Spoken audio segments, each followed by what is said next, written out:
dowladda Soomaaliya ayaa sheegtay in 20 ka tirsan dagaalamayaasha Al-Shabaab ay ku dishay dagaal ka dhacay deegaanka Goofgaduud ee gobolka Baay. Wasaaraheena Caawa Yunis Duraan Cali hayno faahfaahiyo. war qoraal ah oo lagu daabacay wakaaladda wararka ee Soona ayaa lagu sheegay in ciidamada xoogga dalka dagaal ay la galeen xubno ka tirsan Al-Shabaab ay kaga dileen dagaalyahano ka tirsan dagaalkan oo ka dhacay deegaanka Goofgaduud buurey u dhow magaalada Baydhabo ee xarunta gobolka Baay ayay dawladdu sheegatay inay ku dishay ku dhawaad 20 ka tirsan Al-Shabaab 30 kalena ay ku dhaawacday iska horimaadkan. Al-Shabaab ayaa weerar dhowr jaha maanta ku qaaday saldhig ku yaal deegaankan waxaana la sheegay inay la wareegeen dagaal saacado qaatay kadib. dagaalamayaasha Al-Shabaab ayaa baraha internetka ku leeyihiin waxa ay ku sheegteen inay ku dileen dagaalkan ku dhawaad 8 askari oo ka tirsan ciidanka xoogga dalka. wararkan ka helina Caawa deegaankan ayaa sheegay in gelinkii dambe ee maanta ay dib ugu noqdeen ciidamada xoogga dalka kuwa koonfur galbeed oo iskaashanaya. Al-Shabaab ayaa sidaan oo kale dhowr mar weerar ugu soo qaaday deegaanka Goofgaduud buurey oo 30 kiiloomitir magaalada Baydhabo u jira caasimadda ku meel gaaraan waa maamulka koonfur galbeed Soomaaliya. xiisad ka dhalatay xilka qaadistii lagu sameeyay gudoomiyihii Baardheere ayaa caawa halkaasi ka taagan iyadoona ciidamada Itoobiya caawa howlgal ka wadaan magaalada. Cabdulmajiid Cabbaas Aadan hayno faahfaahiyo. dhawaan ayay ahayd markii maamulada gobolka Gado ay Jubbaland u magacawday maamullo cusub kuwii horena ay xilka ka qaaday ayaa waxa degmada Baardheere ee gobolka Gado maanta gaaray Ismaaciil Sheekh Cabdi Qorax Koofi isla markaana ka mid ahaa mas'uuliyiintii ay Jubbaland u magacawday degmada Baardheere ee gobolka Gado ayaa waxa wararka aynu halkaasi aynu ka helayno waxa ay sheegayaan in halkaasi ay ka taagan tahay xiisad u dhaxaysa maamulkii hore ee degmada Baardheere ee dhawaan xilka ay ka qaaday Jubbaland iyo maamulka cusub ay Jubbaland u magacawday degmada Baardheere ee gobolka Gado. gudoomiye ku-xigeenka maamulka gobolka Gado oo shir jiraa'id gelinkii dambe ee maanta ku qabtay degmada Baardheere ayaa u shaaciyay bulshada reer Baardheere in maanta wixii ka dambeeyay ay mas'uuliyadda magaalada lagala xisaabtamayo maamulka cusub ay dhawaan Jubbaland u magacawday degmada Baardheere ee gobolka Gado. waxaan inaan cadeyno saacadan laga bilaabo in ay gudoomiyaha degmada Baardheere annaga aan kula shaqeyn doono sidii dawladda ay nagu amartay Sheekh Ismaaciil Sheekh Cabdi Qorax gudoomiye ku-xigeenkana uu yahay Ali Ismaan Ali Jijiile xogayaha maaliyadda degmadana uu yahay Ali Dubad dhammaan maamulka intiisa kale sidiisa ay ku shaqeyn doonaa markii laga saaro xisaabiyaha oo asagana insha Allah taala isbedelka saameyn doono dhammaan maamulka marka waxaan ka doonaynaa cid kasta oo maamulka ka tirsan qof walba sharci iyo wuxuu ku yimid waxa la yiraahdo dekreeto dawladeed ayuu ku yimid in marka taa ayada ah loo hogaansamo hadii nidaam uu jiro oo jabhadnimo aysan jirin.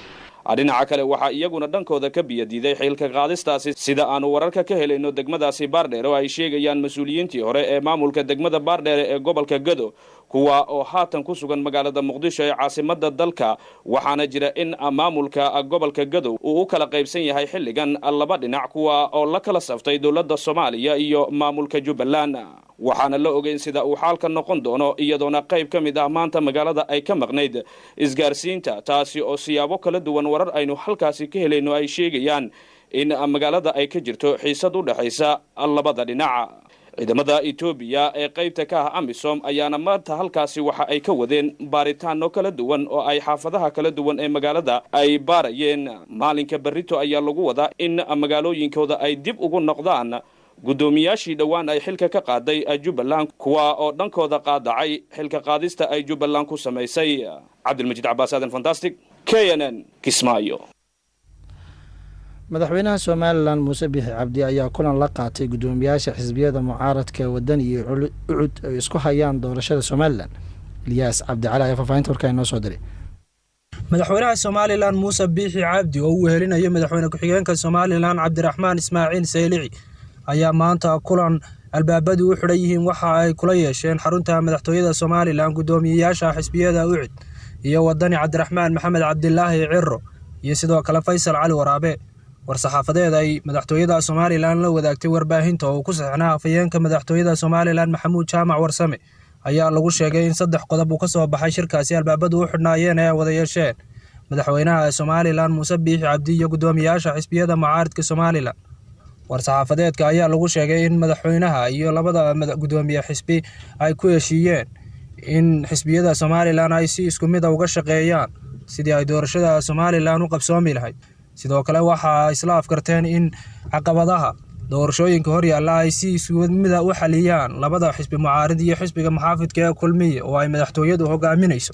qodobka saddexaad ay madaxdan maanta shirka ku yeeshay magaalada Hargeysa isla meel dhigeen ayaa ahaa in xisbiyada iyo madaxweynaha Somaliland ay wada fuliyaan go'aamadii ka soo baxay odayaashii dhexdhexaadinta ka dhex sameeyay xisbiyada Somaliland kuwaas oo isku qabtay muran ka dhashay komishanka cusub ee doorashooyinka Somaliland.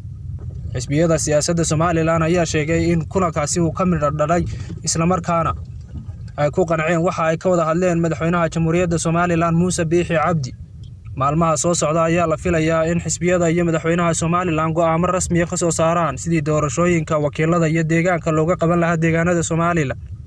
doorashooyinka Somaliland ayaa muran ka dhexdhaliyay saddexda xisbi qaran ee Somaliland ee kulmiye wadani iyo UCID, kuwaasi oo keenay in doorashooyinka golaha wakiilada iyo deegaanka ee la filayay sanadkan ay qabsoomaan ay dib u dhacaan markii shanaad. Ilyas Cabdi Cali, Radio Kulmiye, Hargeysa. ciidamo ka tirsan maamulka Puntland ayaa maanta haggadgeliyay wadada xiriirisa magaalooyinka Boosaaso iyo Garowe. waryaheena Cumar Maxamed Sooman ayna faahfaahiyo. cutubyadan ka tirsan ciidanka daraawiishta Puntland ee loo yaqaan Guuta Bari ayaa godoodkan maanta waxa ay ka sameeyeen laamiga isku xira deegaanka Carta iyo degmada Carmo oo ka tirsan gobolka Bari sida ay goobjoogayaal warbaahinta gudaha u xaqiijiyeen. godoodka ciidankan iyo saraakiisha hogaaminaysa ay ka sameeyeen wadada laamiga ayaa ka dambeeyay mushaar la'aan iyo xaquuq ay sheegeen in ay kaga maqan tahay xukuumadda madaxweyne Siciid Cabdullaahi Dani. ciidankan ayaa muddadii ay joogeen laamiga xiriiraya gobolada Puntland iyo qaybo ka mid ah Soomaaliya waxa ay xanibeen isu socodka gaadiidka laamigaasi, waxaana culays badan ay ku keentay gaadiid siday shixnado kala duwan oo muddo saacadaha ku xayirnaa halkaasi. odayaasha dhaqanka deegaanka ayaa saraakiisha iyo ciidamadooda ku qanciyay in wadada ay baneeyaan si dib loogu bilaabo isu socodka gaadiidka ee deegaankaasi, waxaana wadahadal dheer kadib ciidamada ay dib ugu laabteen fariisimihii ay ka soo ambabaxeen. hase yeeshee odayaasha dhaqanka deegaanka oo ciidankan ku qanciyey in mushaaraadkooda ay heli doonaan ayaa laga dhursugaya sidii ay ku xalin lahaayeen cabashada ka soo yaraysa saraakiisha iyo ciidamadooda. waxaana tallaabadan ay ku soo beegmaysa iyadoo wasaaradda maaliyadda Puntland ay dhowaan sheegtay in bil kasta ay bixiso mushaaraadka ciidamada iyo shaqaalaha dowladda. ha yeeshee wararka aanu caawa kelayno deegaanka ayaa sheegaya in xaaladda wadada ay caadi ku soo laabatay, islamarkaana ay dib u bilowdeen isu socodka gaadiidka isaga kala goosha gobolada Puntland, waxaana ciidamada Guuta Bari lagu qanciyey in xaquuqda kaga maqan xukuumadda madaxweyne Dani ay heli doonaan. maxkamadda ciidamada Jubbaland ayaa dil ku xukuntay nin loo haysto inuu dil u geystay askari ka tirsan ciidamada maamulkaasi. waa kan mar kale waryaheena Cabdilmajiid Cabbaas aadan warkaasi noo hay. maxkamadda ciidamada qalabka sida ee Jubbaland ayaa maanta u fariisatay dhageysigii saddexaad ee maxkamadaynta eedeysanayaasha kala ah Bakar Xasan Jimcaale iyo Cabdi Maxamed Makaawe iyo Cabdi Cali Cabdullaahi, kuwaasi oo lagu soo eedeeyay in ay dilal kala duwan ka geysteen magaalada Kismaayo. goobta dhageysiga maxkamadda ayaa waxa goobjoog ahaa gudoomiye ku-xigeenka koowaad ee maxkamadda ciidamada qalabka sida ee Jubbaland Bashiir Maxamuud Xareed iyo xafiiska xeer ilaalinta Jubbaland, ehelada eedeysanayaasha iyo kuwa dilalka loo geystay. waxaana halkaasi xukun dil ah lagu xukumay eedeysane Cabdi Cali Cabdullaahi oo lagu soo eedeeyay in uu dil u geystay Allaha u naxariistay marxuum Maxamed Cabdullaahi Ibraahim oo ka tirsanaa ciidanka Jubbaland. Cali Cabdullaahi ayaa horay maxkamadda horteeda ka qirtay in uu dilka isaga geystay, waxaana isla fadhiga maanta uu ka hor qirtay inuu isaga dilkaasi u geystay marxuumkaasi.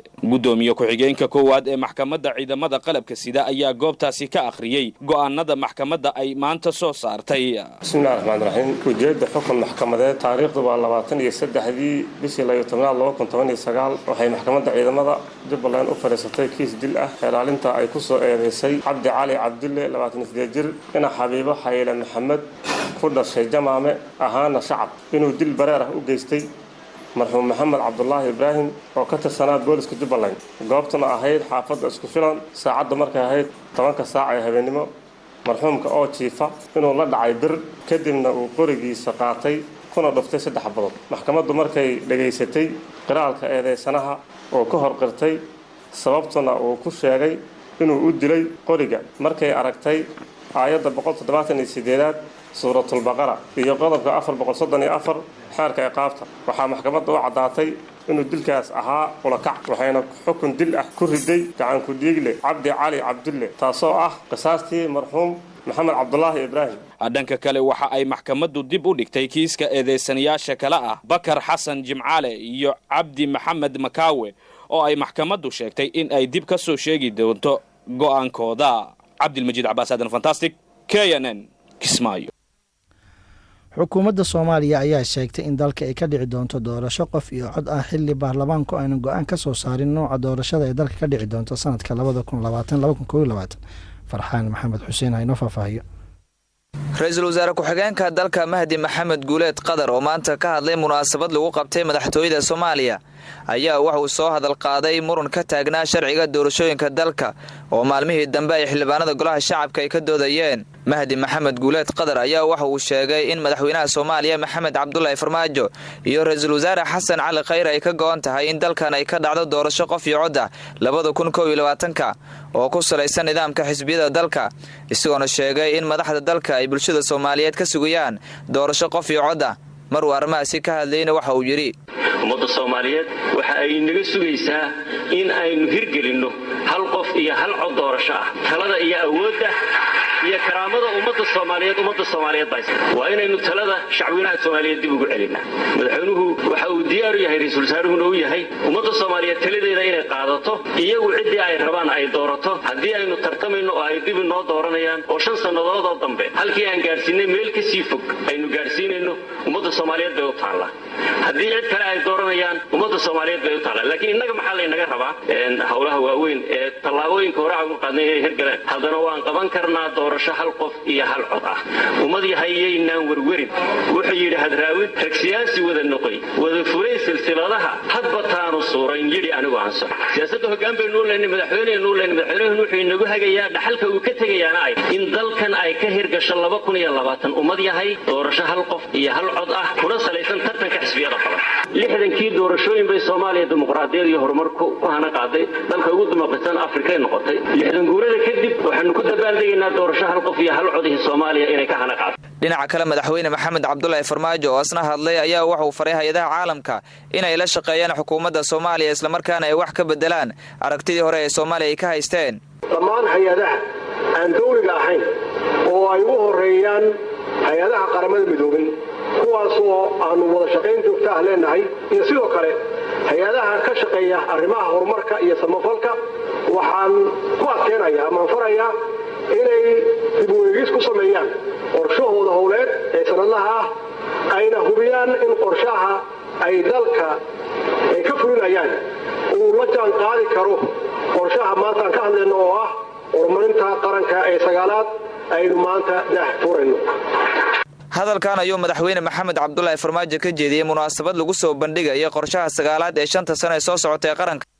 weli waxaad degeysanaysaan warka habeen ee raadiyo kulmiye. taliyaha ciidamada militariga wadanka Algeria General Ahmed Salah ayaa u geeriyooday si lama filaan ah kadib markuu wadnaha istaagay sida lagu baahiyay TV-ga dowladda Algeria. Jankan oo da'diisu ahayd 79 sano jir ayaa muddo badan maamulayay ciidamada xoogga dalka Algeria waxaana geeridiisa ka tacsiyeeyay madaxweynaha dalkaasi Cabdulmajiid oo ay dhawaan doorteen shacabka reer Algeria. dhanka kale madaxweynaha ayaa amray in muddo 3 maalin ah hoos loo dhigo calanka dalkaasi.